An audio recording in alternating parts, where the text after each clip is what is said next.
Assalamualaikum warahmatullahi wabarakatuh. Salam semuanya, semoga sehat selalu. Pada kesempatan ini saya akan menyampaikan materi pengenalan dinamika fluida komputasi atau Computational Fluid Dynamics yang merupakan materi mata kuliah aerodinamika komputasi.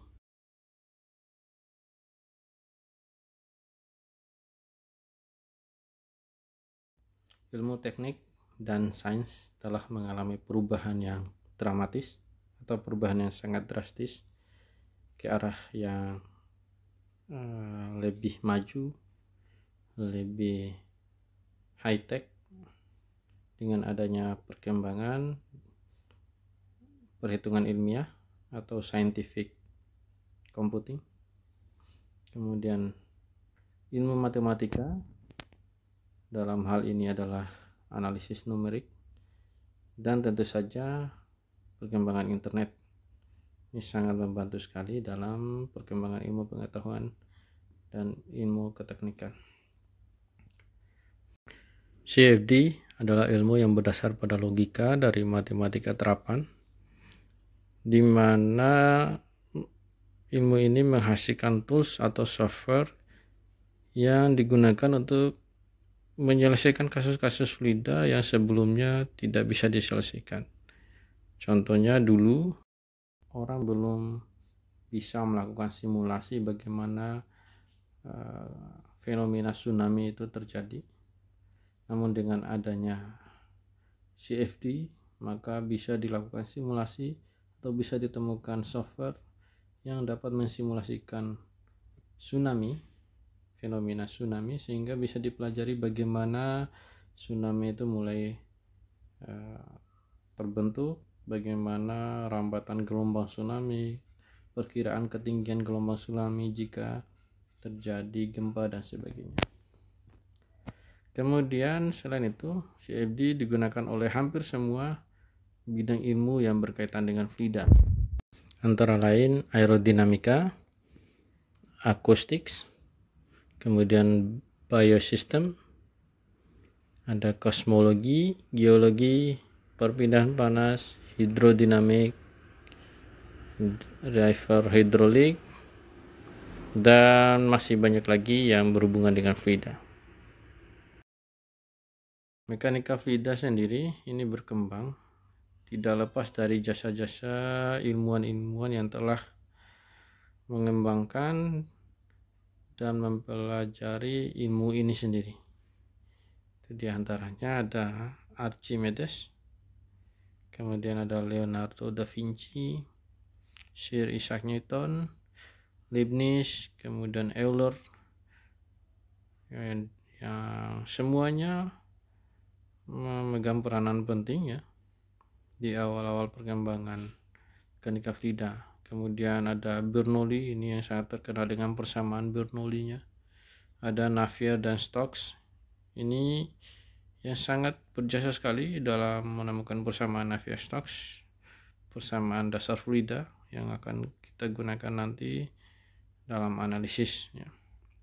Kemudian ada Reynolds yang terkenal dengan Reynolds numbers-nya, dan Prandtl yang terkenal dengan angka Prandtl-nya. Jadi semua ilmuwan ini sangat memberikan kontribusi dalam perkembangan ilmu mekanika fluida.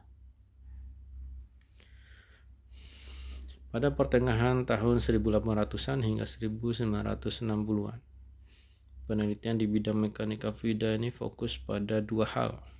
Ya, karena dulu belum ada komputer, sehingga computational fluid dynamics belum berkembang atau bahkan belum ada ya. Jadi fokus pada dua metode dalam bidang mekanika fluida, antara lain metode analitik. Ini kita pelajari dalam Aeropace Bank 1, ini dimana kita mempelajari solusi eksak dari persamaan Navier-Stokes. Ya, ini kasusnya adalah coil flow, aliran di antara dua plat, di mana salah satu platnya diam dan satunya bergerak. Kemudian metode aproksimasi atau approximation solution dari persamaan Navier-Stokes. Ini kasusnya creep inflow, ini aliran yang kental. Kemudian metode kedua adalah bidang mekanika fluida pada pertengahan 1800-an, itu adalah metode eksperimen. Nah, ini umum digunakan ya. Metode ini biasanya digunakan untuk melakukan validasi perhitungan yang sudah dilakukan, perhitungan analitik. Ini kita dapatkan metode ini di mata kuliah praktikum aerodinamika Pesbang.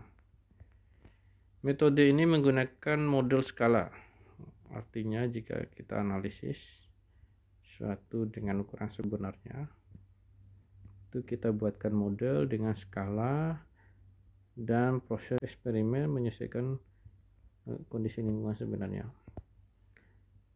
Contohnya menggunakan terowongan angin atau terowongan air jika fluidanya adalah air. Yang kita gunakan dalam praktikum adalah terowongan angin atau wind tunnel. Kemudian teknik pengukuran dalam metode ini menggunakan alat bantu, contohnya pitot probe ya, atau pitot tube, kemudian hot wire probe. Ini untuk mengukur bagaimana fenomena turbulensi. Ini hot wire probe. Anemometer yang digunakan untuk mengukur kecepatan angin, kemudian velocity meter,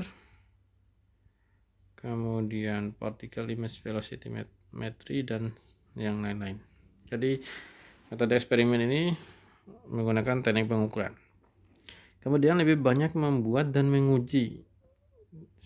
Setelah itu diiterasi. Artinya tidak ada proses sekali selesai. Jadi dibuat, diuji, diiterasi, dan seterusnya. Dari tahun 1950-an ini mulai berkembang komputer. Jadi komputer pada awal-awal dibuat itu digunakan untuk tujuan perang, untuk memecah kode perang sebenarnya. Namun seiring berkembangnya waktu, komputer mulai digunakan untuk analisis keilmuan. Ya, salah satunya adalah analisis fluida, sehingga berkembanglah ilmu mekanika fluida komputasi atau computational fluid dynamics. Ini kita pelajari di area komputasi ini. Dalam aerodinamika komputasi atau dalam mekanika fluida komputasi atau computational fluid dynamics, terdapat proses-proses yang harus dilalui. Di antaranya adalah membuat model persamaan. Model persamaan ini sederhananya adalah membuat model dari kasus yang kita analisis. Ya, dalam hal ini yang dianalisis adalah fluida, maka model yang kita buat adalah fluida. Contoh, misalnya kita analisis airfoil, maka yang kita analisis nanti adalah misalnya kita analisis aliran udara di sekitar airfoil, maka yang kita analisis adalah aliran udaranya, bukan airfoilnya. Artinya model udaranya yang kita analisis. Bagian yang diisi oleh airfoil tidak dilewati udara, itu adalah bagian kosong yang tidak kita analisis. Kemudian diskritisasi, ini adalah perubahan persamaan partial differential equation menjadi beberapa set aljabar linear yang mudah diselesaikan. Ya, maksudnya begini. Jadi model atau domain atau lingkungan fluida yang kita analisis tadi kita bagi menjadi bagian-bagian kecil. Ya, dalam hal ini kita gunakan metode finite volume, sehingga kita bagi menjadi beberapa finite volume atau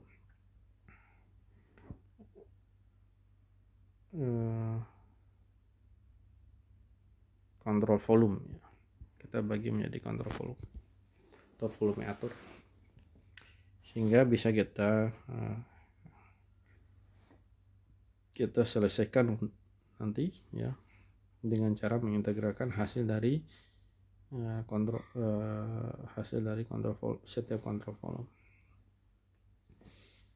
Grid generation ini adalah bagian dari proses dekritisasi, yaitu membagi tadi menjadi beberapa grid atau kontrol volume. Kemudian menentukan kondisi batas. Ini berdasarkan kasus yang kita analisis ya. Misalnya kondisi batasnya adalah alirannya adalah incompressible, permukaan bendanya adalah no slip kondisinya, kemudian steady state dan seterusnya. Kemudian dilakukan penyelesaian atau di dalam hal ini proses penyelesaian dilakukan oleh solver. Kemudian proses post processing ini adalah proses setelah selesai dilakukan penyelesaian atau iterasi. Dalam hal ini post processing ini meliputi bagaimana kita menampilkan hasil dalam bentuk kontur grafik ataupun dalam bentuk nilai-nilai koefisien yang didapatkan dari hasil penyelesaian atau hasil analisis. Kemudian yang terakhir, uncertainty assessment atau ketidakpastian pengukuran. Ini adalah untuk memastikan bahwa hasil proses termasuk dalam solver ini nanti ada uncertainty assessment, yaitu proses menentukan apakah perhitungannya ini sudah valid atau sudah menuju ke arah yang benar. Ya, dalam solver sendiri dapat kita ketahui melalui nilai yang dihasilkan itu adalah convergent. Model persamaan yang digunakan dalam metode mekanika fluida komputasi adalah persamaan Navier-Stokes seperti yang sudah saya jelaskan tadi. Ini meliputi persamaan kontinuitas, Navier-Stokes itu sendiri, dan persamaan energi. Ya, contoh persamaannya dapat dilihat ini adalah bentuk incompressible ya, di mana persamaan energinya ini tidak dimasukkan karena kasusnya adalah incompressible. Tadi kita asumsikan tidak ada perubahan energi sehingga tidak dimasukkan persamaan energinya. Paling atas ini adalah persamaan kontinuitasnya. Kemudian 3 yang di bawah itu adalah persamaan Navier-Stokesnya atau momentum. Kemudian diskritisasi atau grid generation. Diskritisasi di mana di dalam diskritisasi ini adalah ada proses grid generation.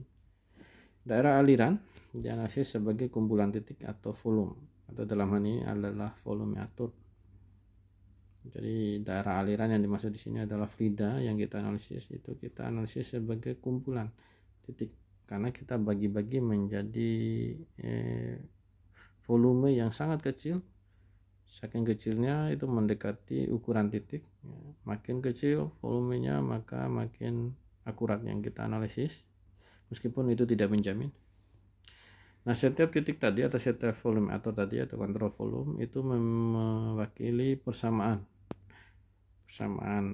dari persamaan kontinuitas, Navier-Stokes, energi, bahkan jika melibatkan energi.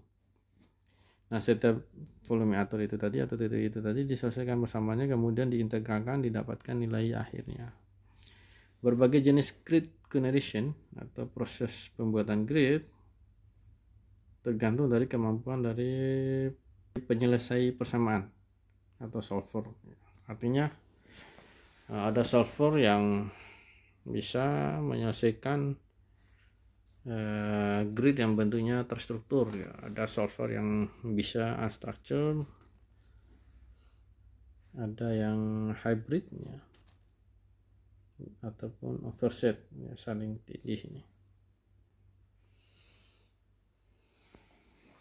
Contoh gridnya, nah ini adalah structure grid, jadi ini teratur jumlah dan posisi nodalnya, node-nya, titik-titiknya itu sudah teratur dan ini bisa kita atur.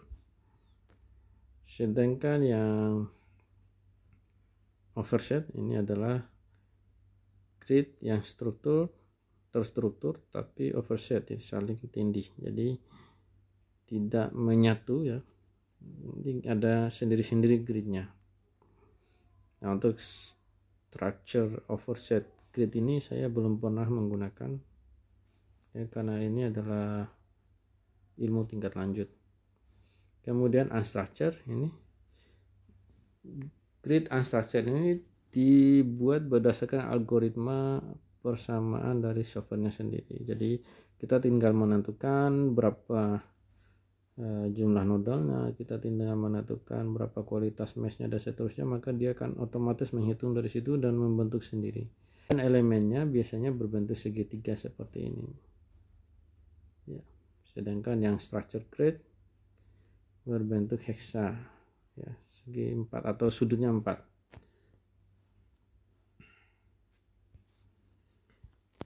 Dalam diskretisasi kita merubah persamaan diferensial parsial menjadi persamaan aljabar ya. Untuk menyelesaikan persamaan itu maka digunakan beberapa metode. Nah, dalam hal ini ada 3 metode yang bisa digunakan atau untuk menyelesaikan itu. Ada metode beda hingga, ini sudah dipelajari di mata kuliah keterangan mekanik mungkin ya, atau di matematika ini finite difference namanya, atau di metode numerik ini bisa Anda pelajari metode finite difference. Kemudian metode kedua adalah finite volume atau metode volume hingga. Ini yang digunakan dalam software CFD karena melibatkan volume sehingga digunakan metode finite volume. Nah, ini menggunakan bentuk kontrol volume dari persamaan Navier-Stokes pada setiap grid. Ini sudah saya jelaskan di aerodinamika 1 ya. Volume sendiri merupakan metode yang paling umum dan sering digunakan khususnya oleh software-software komersial CFD saat ini. Kemudian metode elemen hingga ini biasanya digunakan untuk menyelesaikan persamaan diferensial dengan mengganti fungsi kontinunya melalui pendekatan potongan elemen yang didefinisikan pada bentuk poligon sebagai elemen, mirip dengan metode beda hingga ini. Ini dipelajari dalam mata kuliah finite element. Jadi Anda bisa dapatkan ini di finite element. Kondisi batas yang umum digunakan dalam software CFD atau dalam analisis fluida tentunya ada beberapa. Ada kondisi batas di wall atau dinding. Di antaranya ada no slip, ini sudah saya jelaskan di mekanika fluida apa itu no slip. Kemudian slip ini kebalikannya. Kemudian kondisi permukaan dengan pada bagian tertentu terdapat hisapan ataupun tiupan ya, blowing atau suction.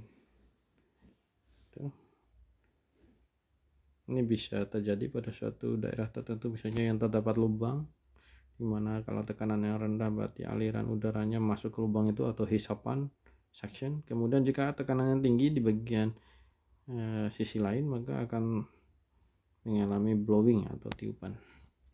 Kemudian dengan kondisi temperatur atau heat flux tertentu, misalnya suatu permukaan temperaturnya tinggi atau nilai laju panasnya tinggi, maka nilainya sudah tertentu.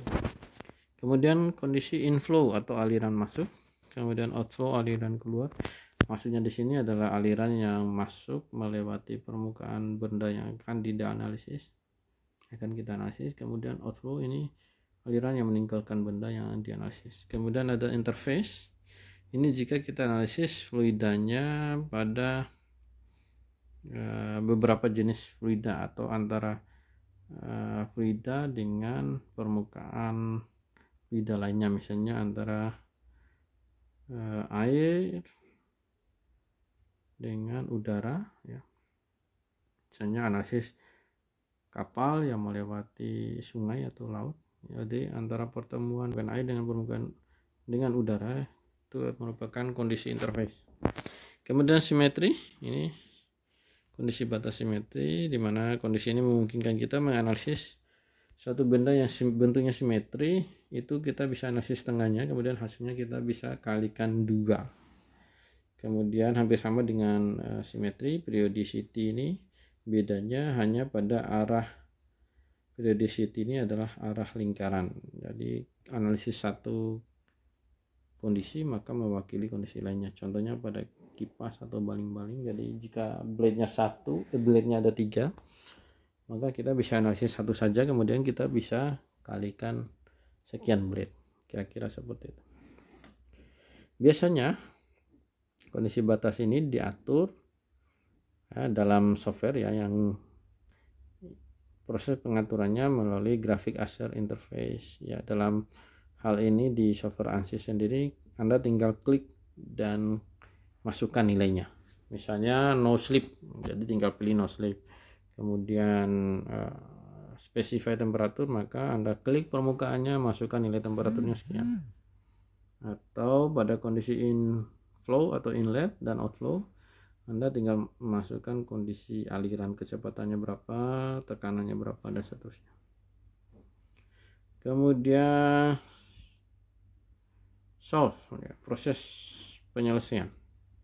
Menjalankan software CFD di komputer itu bisa untuk simulasi 2 dimensi maupun 3 dimensi ya.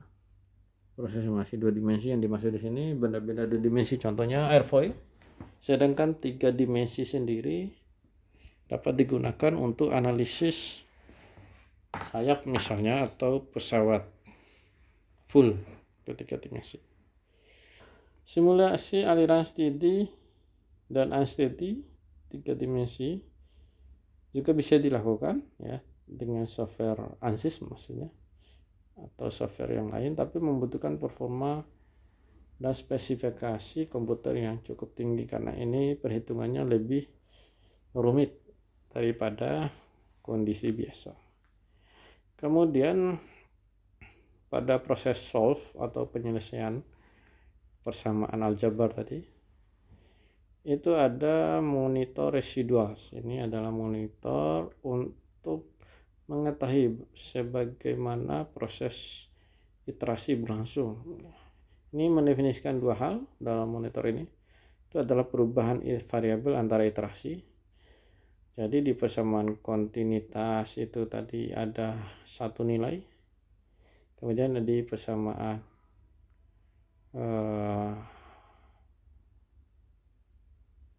momentum itu ada 3 nilai. Itu yang diketahui nilai variabelnya setiap iterasi itu berubah atau tidak. Yang kedua adalah error dari persamaan aljabar untuk tiap grid hasil diskritisasi tadi. Jadi nilai sebelum dengan sesudahnya kita bandingkan berapa nilai errornya, itu yang dimaksud. Kemudian ketidakpastian hasil tadi, uncertainty assessment, proses mengira kesalahan atas perhitungan numerik dan pemodelan ya. Ini ada numerical error perhitungan numerik. Ini apakah proses iterasinya tidak konvergen. Jadi proses perhitungan numerik itu kita katakan sudah benar jika hasil iterasinya itu adalah konvergen. Jadi nilai sebelum, perbedaan nilai sebelum dengan setelahnya itu sangat kecil, bahkan sama dengan 0, itu sesuai dengan batas yang kita sudah tentukan. Biasanya dalam analisis kita tentukan batas iterasi, batas error konvergensinya adalah 10 pangkat min 4. Kemudian spatial error, ini adalah error yang kita cari berdasarkan nilai mesh-nya atau grid-nya. Ini dilakukan studi mesh atau grid tadi. Temporal error juga sama, kita lakukan time step study. Ini untuk simulasi unsteady biasanya. Kemudian modeling error, atau yang kita modelkan itu ada kekeliruan. Misalnya ketika kita memodelkan aliran turbulen, apakah sudah benar?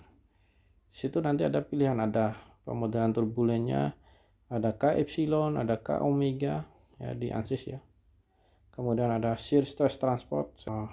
Banyak model turbulennya yang bisa dipilih, itu tergantung dari kasus yang kita analisis. Pada umumnya kita menggunakan model turbulen shear stress transport di ANSYS CFX, bukan ANSYS Fluent.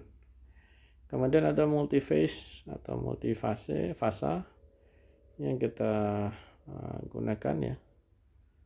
Apakah nanti ada fase cair dengan cair jika simulasinya ada dua fluida, cair dengan cair atau cair dengan gas dan sebagainya. Kesimpulan dari software yang ada saat ini, kemampuan software saat ini dapat digunakan untuk mempelajari sangat kecil, contohnya nano dan mikro ya, fluid. Teknologi nano sudah mulai berkembang. Kemudian sangat besar ya, kosmologi. Kemudian mahal ya. Engineering prototype, misalnya pesawat atau kapal. Jadi penelitian menggunakan software sangat membantu sekali sehingga tidak perlu memerlukan biaya mahal di awal-awal pengembangan pesawat. Kemudian sangat berbahaya, ini menimbulkan ledakan, senjata atau yang lain-lain.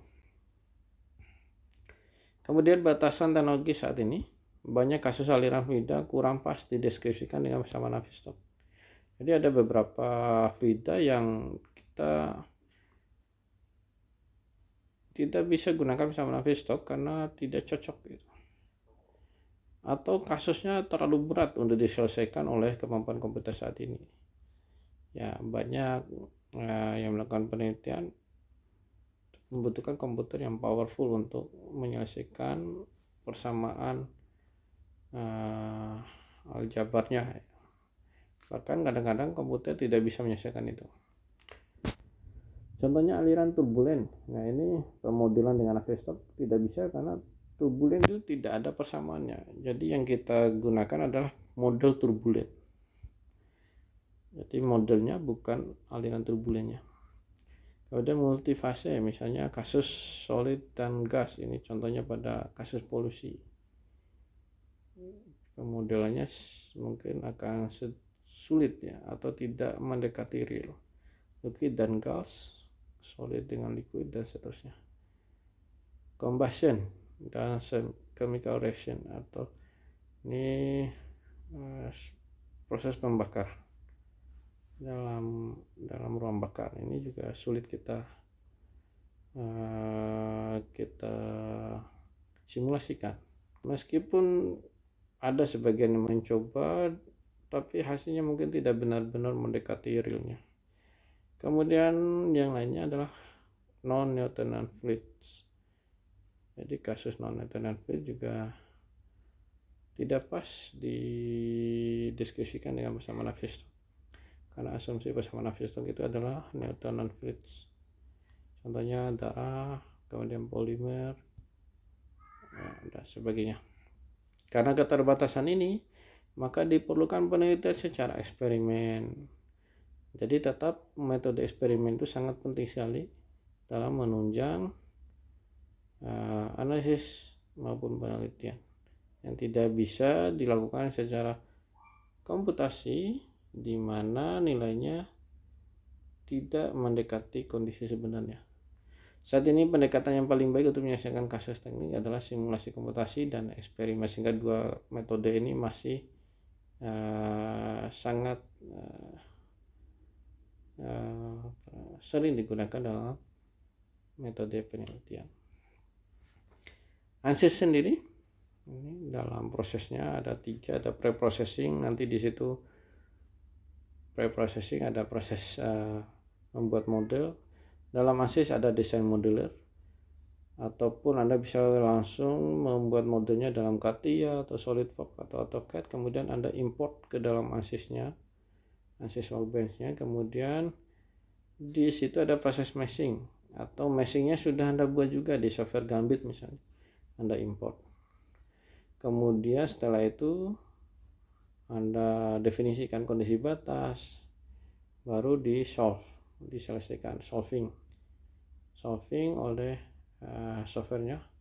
Setelah solving, selesai iterasi, diperoleh hasilnya itu namanya post processing. Nanti ada proses setelah mendapatkan hasil iterasi, nanti Anda membuat tampilan kontur kecepatan. Kontur itu adalah tampilan gradasi nilai-nilai dari yang ingin kita ketahui, misalnya kecepatan, maka pada daerah-daerah tertentu nilai kecepatannya sekian, sedangkan di daerah yang lain kesekian. Jadi terlihat apakah dalam bentuk gambar, ilustrasi, angka dan sebagainya. Bisa bentuk grafik, bisa bentuk grafik 3 dimensi dan seterusnya. Kemudian ada plot streamline, garis aliran, itu bisa juga. Ada vektor kecepatan juga bisa, dan masih banyak lagi yang bisa kita lakukan dalam proses